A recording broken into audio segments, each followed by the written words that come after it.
We're driving a Jeep. Oh, the locks are happening. We're driving a Jeep Wrangler, and it's been overhauled, refreshed, if you will, for 2024. Is it notably better than the 2023 model? Here's how much the Wrangler costs. With that as tested price, I was a little surprised to have manual seats, cloth seats. A lot of the expense on our as tested version of the Wrangler comes by the fact that it is the 4xe, which is the plug-in hybrid. But yeah, when you get into a vehicle this expensive, it's like, oh, should it be nicer?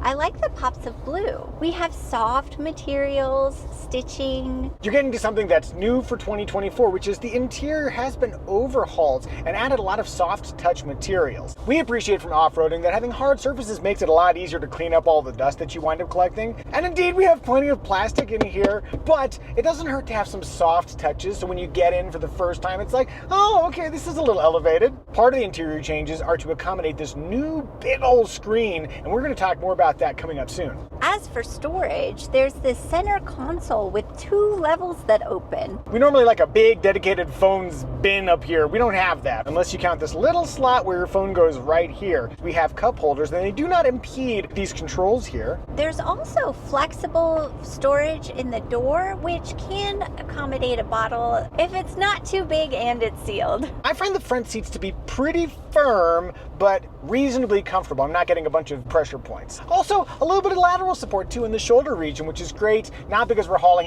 in corners, but because we're gonna get bounced around a little bit when we go off-road. I wish I had more lumbar support. My seat does not offer it like yours does. For rear seat space, I have either unlimited headroom or still very good headroom. Knee and foot clearance also good. And as a 5'10" average American man, long torso, I do fit in that middle position. Kiddo, what about you? How do you fit in the middle position? Pretty good, although when I try to put my head back, it goes a little too far back. The pivot point for a little kid's knee is far enough back that the legs just kind of go straight out, and it's hard for them to set their feet down on the hump. Really accentuated the P. And while I have your attention, child, how is it climbing in and out of the Wrangler? I can just climb right in, slip right out. Now, would it be easier if you had a sweetie step? Yeah.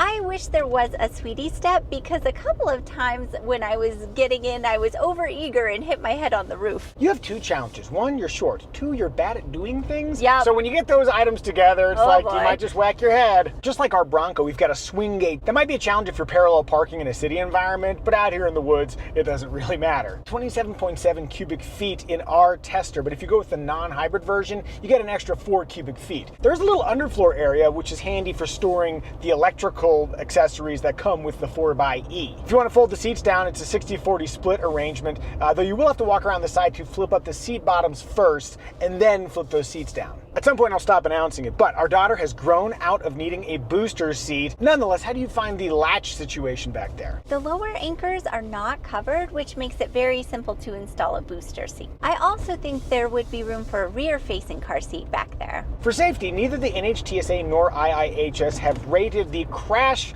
abilities of the Jeep Wrangler, though NHTSA does rate it 3 stars for rollover. For 2024, automatic emergency braking is now included on all the trims except for the absolute base sport trim. Meanwhile, lane keeping assist, which we think is an essential in the modern era, is still not available on any Wrangler. As for airbags, another improvement, we now have 6, which means there are side curtain airbags. Finally, family, what do we think? Is the Jeep Wrangler family friendly? By form, yes, in the 4-door version, but since it doesn't have active safety included standard, we cannot give it the family-friendly label. Rear window test. All the way down, although kind of narrow. Boop. Armrest test. Driving in a comfortable 8.4, I have very easy access to both inboard and outboard armrests, and that's a solid squish factor inboard, a little less on the outboard, but still good. 85% inboard, 75% outboard. Let's move on to style.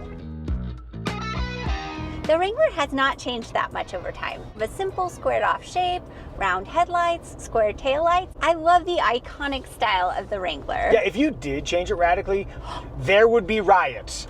Seriously. Pitchforks, torches. For the updated 2024 model, they have slightly altered the grille. Even more subtle updates, they've embedded the antenna now into the windshield, and they got some new wheel designs. One great Wrangler strength is that you have like a zillion options for what kind of body style you want. So you got the 2-door, which only seats 4 people. You got the 4-door, which seats up to 5 people, though that's going to be somewhere between like $4,000 and $4,500 to move up. But if you have a family, that's probably worth it. Yes, but I will note that if you go from a Bronco 2-door to a Bronco 4-door, it's a much smaller step up. The Big Ben, it's like $800. You can flip down the windshield if you want to remove some bolts. You can take the doors off, and I like how they have the little like torque size embedded into the hinges. I was so impressed how easy it was for you to take off those rear windows. The Sky one-touch hardtop roof, quick and easy open air experience, but the hardtop look and security. And yes, those rear quarter windows, 2 latches, pop them out. Then there's the soft top, a variety of hardtops, both body color and black, full doors, and then there's half doors. There's a zillion different body and top choices for whatever style you prefer. Similarly, Flying Eye's eyewear and sunglasses are offered in a range of styles and colors. Personally, I like these Osprey frames that are matte black, and they got the mirrored emerald lenses. Do I look pretty? You look cool. Hey. Whatever style you choose, Flying Eye's entire lineup features patented Resilimide construction, making them light, durable, and supremely comfortable under a headset or helmet. They're made for pilots, but anyone can wear them. Learn more about Flying Eyes at the link in the description below. Should we say something funny? Huh? Nah.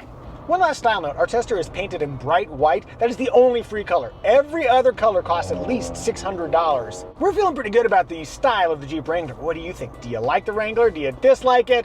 Tell us in the comments. Also, thank you for supporting our channel in whatever way you do. That could be a like, you might subscribe. Perhaps if you're in the market for eyewear, you'll buy a pair of Flying Eyes. Whatever you do to support us, thank you. Doing a lot of this stuff. You! Let's move on to In Motion. We have a 5-link live axle setup in the front, same deal in the rear. Driving around in our mountain town, I think ride quality is perfectly acceptable. And you get on the freeway, it's like, it's a little bit more movement than you might hope. And you're like, I knew it! Those Bronco owners are biased against the Wrangler. I promise we will get to why this suspension setup makes so much sense in an off-road context. Higher trims now have more sound deadening and an acoustic windshield, but we don't have any of that here. And I'll bet even with all that stuff, it's gonna be quieter, but not quiet. The steering in here is sometimes hilarious. You can move the steering wheel an awful lot and very little happens. We got a recirculating ball steering setup. You got that live front axle. You got a little pitman arm that's moving a shaft around. And there's just a lot of like slack and lack of precision. Very robust off-road. Not great if you're driving like 12 hours on a freeway. As you corner in the Jeep Wrangler, there's one bump in particular coming up the mountain where you hit it mid-corner, and in our Bronco, it just kind of goes over it. In this, you get this porpoising effect where it's just kind of a lot of body movement. In short, the Jeep Wrangler drives like a Jeep Wrangler. And now I'm gonna floor it, floored. Whee! As mentioned earlier, we're driving the 4xe, and what's great about it is that you get electric propulsion for that immediacy, and then you also have that turbocharged 4-cylinder engine that adds into the power once it comes into the equation. There's also an 8-speed automatic transmission in here. A lot of technology, but it comes together pretty seamlessly as we're driving around. Supplemental thought after we shot our review, we've had a couple of moments where the powertrain gives a kind of a weird clunking sensation, so generally pretty refined, but every once in a while, kind of weird. The brakes for a hybrid Jeep could potentially be bad. I do not find them bad. In fact, I'm gonna see if I can come to a nice, smooth stop. Here we go. How are we feeling about that? That Good was stop, very kiddo? smooth. We're driving slowly here, a good opportunity to talk about different drive modes. Hybrid is sort of the standard mode. It just sort of figures out what it wants to do. Electric, gas, some combination in between. You can go to electric mode, no gasoline engine. It's a pretty good pickup, actually. If you floor it, it will automatically engage the gasoline engine, but for just driving around town, EV mode is fine. And then there's the e-save mode, or let's say you're going to a campsite, it's late at night and you don't want to bother people with engine noise, you can save your charge for then. You can also put it into a mode where it will use the gasoline engine to charge the battery. That's what I think about driving the Jeep Wrangler, but what does Sweetie think? Evie's at the wheel. Tell me, how does the Wrangler accelerate? Ooh, zippily. That's the power of electric torque. How do you find driving this? I always feel like I'm using one of those toy steering wheels where I go like this and nothing happens. Autopia ride, or perhaps a small boat? Imprecise but workable. Yes. Any visibility challenges? Visibility is very good all around. That's enough of me talking. Let's get off road. Your claps are powerless here. All right, the moment you've been waiting for, let's go off-road. We're driving off-road, and yes, the top is down, so there is a non-0% chance a bird will crap on me. But we're driving a Rubicon, and that gives us a few different extra off-roady bits. Got a little bit more ground clearance, 10.8 inches in the Rubicon. Front and rear locking differentials. Sway bar disconnect. All the underbody protection. We're driving on BFG KO2 tires. That's what we had up until recently on our Bronco, and we love it. We've moved on to the KO3s on our Bronco, and if you're curious what we thought about our KO3s, you can click right up here. Years ago, I went with Jeep to the Rubicon Trail and used all this stuff. And as I was crashing down on rocks and scraping metal against nature, and the Jeep Jamboree guys just like, keep it coming. I was like, oh, there is something to this Jeep thing.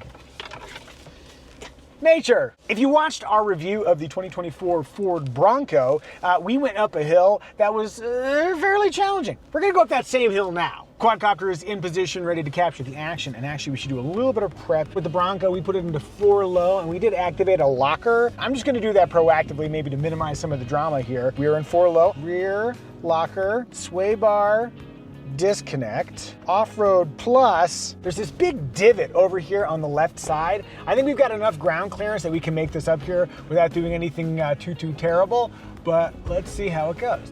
It's really weird too doing this without engine noise. That is weird. This is a pretty big step up. And it's huge. Whoa, what was that? We're gonna step back just a little bit and make just a tiny run at it. All right, let's try the front locker as well. One nice thing about driving a Jeep is that you don't have to worry about tie rods breaking. That is a bit of a Bronco problem if you have the front locker activated. Let's see if that does the job for the front there. And I'm gonna skew a little farther to the right. And this is where having a front camera would be really helpful. So always bring a quadcopter if you don't have a front camera. Wow! Dude! There we go. It doesn't appear on camera, but this is actually a pretty steep hill, very loose terrain, and then you got that divot and then that root, and getting up over that at that angle is pretty tricky, but with the lockers, got plenty of ground clearance, didn't set down on anything, you got the KO2 tires, we made it up. Good job, family. Fivey. Good job, sweetie. All right, let's get back on road. Let's move on to remarks. Infotainment is a big move forward for the Jeep Wrangler. The base screen used to be 7 inches. This is a standard 12.3-inch screen. It also includes Apple CarPlay and Android Auto wireless smartphone connectivity. What I really like is that you can reconfigure this with all your favorite shortcuts, so that makes it very easy to find what you want quickly. Key submenus on the left side, but if you're not sure, like I don't know where that thing is, you can go to the apps menu, and then it has a full rundown of different subcategories. You can have your favorites in there. One thing I was really excited to check out in the 2024 Wrangler is the Trails Off-Road Guide. It's got like 62 trail guides, waypoints, trail descriptions, standardized difficulty rating for different trails. It's not in here. I did some investigation. You have to have nav, and it has to be like certain trim or whatever, so I thought it was gonna be wide release. Now it's apparently narrow release. Which is a shame because that sounds so useful, especially for a novice off-roader like myself. And now let's take a look under the hood in a test inspired by my buddy Brian. Here's how you open the hood on a Wrangler. It's all outside. Don't use that to steal an engine or anything. Here's the dipstick. Here's where you add the oil. And then over on the right side, that's where you put the washer fluid. Once again, I'm going to mention that the Wrangler has been updated for 2024. Here are all the updates. Modest styling changes on the outside, mostly that grille. This new 12.3-inch infotainment display. The addition of side curtain airbags. You can also get an 8,000-pound worn winch, it's hard to say, from the factory. I thought you said a warm winch, and I'm very disappointed. Yeah, that doesn't come into the lineup until 2025. They only have the cool winch option right now. She was sunglasses. Yeah. Oh, yeah, you gotta do the little dunk. They've also done some trim updates. Willys trim is a little bit more capable off-road. Rubicon X trim takes the Rubicon, adds some nice things like Napa leather inside, but also gives it like a 35-inch tire package. They also now offer a cheaper version of the 4xe. And then the nerdy stuff, they've added a Dana 44 HD full float rear axle to Rubicon trims. Basically, the inside axle shaft no longer supports the weight of the vehicle. There's like a dedicated bearing. So that's why if you go to the Rubicon trims with the automatic transmission, you have a higher tow rating, and it also makes it more simple to add bigger tires. But let's go back to what we teased in the beginning. Safety is better, infotainment is better, and there are more capable off-road variants. But is it notably better than the 2023? I don't think it's a revolutionary change, but those are meaningful changes. I will note that it's better. Noted! All right, let's talk engine choices. The base engine is a 3.6 liter V6. It comes standard with a manual transmission, or an 8-speed automatic is optionally available. There's also a 2-liter turbocharged 4-cylinder. There's the 4xe plug-in hybrid that we're driving. The first 22 miles of your daily drive can be done under electric power alone. If you want to charge it up, if you have a level 2 home charger, it'll take about 2 hours. Then there's a 6.4 liter V8 in the Rubicon 392. Was supposed to be canceled after 2024, but according to Jeep, they'll keep selling it through 2025. And if you're wondering, wait a second, didn't the Wrangler come with like a 3-liter diesel option? It did, but it was canceled after 2023. If you want to tow, it maxes out at 2,000 pounds for the 2-door, 3,500 pounds for the 4-door, or 5,000 pounds if you have a 4-door Rubicon with the automatic transmission. Sweetie, please share our trim recommendation. Oh, I will. And here it comes. You just wait. Here comes the trim recommendation. Our trim recommendation is which trim will give you the essential Wrangler features you'd regret not getting, but at the lowest possible price. We're going to recommend the Sport S 2-door. That includes automatic emergency braking, which is not found on the base Sport trim. It also makes a convenience group available, which we would definitely choose because it adds heated seats and a heated steering wheel, automatic climate control, a 7-inch digital display between those analog gauges, and smart key access. Most folks are also going to want an automatic transmission. That's a weirdly expensive $4,500 upcharge for the stock V6. A cheaper option is to spend $2,500 on the 4-cylinder turbo engine, which comes standard with the 8-speed automatic transmission. If you're ready to buy a Jeep Wrangler of your very own, click the Kelly Blue Book pricing link in the description below to learn what your current car is worth and what you should spend on a Jeep Wrangler. Competitors include the Ford Bronco like we own, or the 2025 Toyota 4Runner, and man, we cannot wait to drive that thing. Did we miss any remarks? If so, tell us in the comment section. And now it's our daughter's time to shine. Child, can you tell us what is your favorite feature in the Jeep Wrangler? The roof. What do you like about it? I like that it can open up and I can sit on the top part. Our Bronco doesn't have this little cross beam, and I like that unimpeded view up, but if you want a child to sit somewhere comfortably while you're doing Jeep things, not in motion obviously, that's a pretty good place to put it. Family, I think we've done a good job reviewing the Jeep Wrangler. May I have a 5 and a 5, and you can get your high five. Bam! And now please enjoy our AI-generated Jeep Wrangler Synopsis Song. It's electric excitement, cruise control. It tips that pavement, unleash the beast. Well, I need to bring the pavement, but why go late? This is an announcement.